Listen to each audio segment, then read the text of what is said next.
May mga new arrival lang tayo ngayon. Baba natin para makita nyo.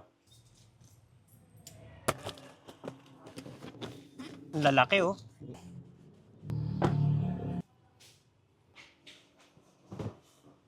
Ito yung mga new arrival natin.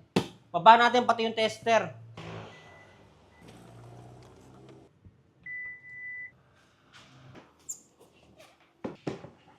O yan. Marco Extreme Blast. Tingnan nyo gano'ng kahaba ah. Ito yung braso ko ah. Perfect to pang mga ano ah.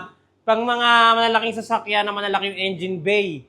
For example, mga pickups, SUVs. Pero siguro sa mga sedans, mga hatchbacks na maliliit yung engine bay. Depende na lang siguro kung tingin nyo may space para maikabit nyo to. Kasi for reference nga, ito yung braso ko. Depende sa sasakyan nyo kung may pagkakabitan. Pero perfect talaga for SUVs, pickups, lalo sa mga naka Land Cruiser, yan, mga Everest, Fortuner, Hilux, Raptor, Navara, MUX, etc. Basta pickups, SUVs, perfect to. Pati yung tone din kasi nito.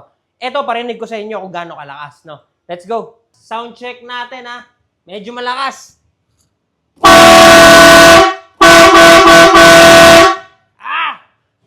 Oh, Marco Extreme Blast.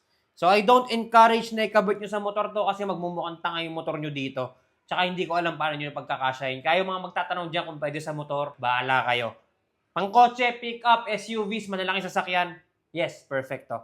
At kung paano nyo naman i-install sa kotse nyo, yes, nag-develop na rin po tayo ng mga wiring harness kit para mas maging simple, mas mapadali yung magiging installation nyo nung mga ganong klase ng horn. So, meron tayo dito. Ito yung Ground Zero Automotive na dual compressor horn wiring harness kit.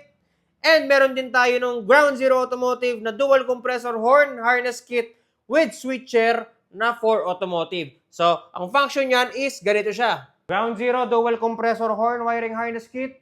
Pakinggan natin sa Marco Extreme Blast. Okay, let's go. Single mode only. Then ito naman, function niya, meron siya nung switcher pabalik ng stock horn or any regular horn na inabit ninyo sa sasakyan nyo. So, demo na natin, no, mga bossing. So, stock horn. So, yun, Marco Extreme Blast. Lagay namin sa description ng video and comment section yung mga links kung saan nyo pwedeng ma-check out. Alright, maraming salamat po.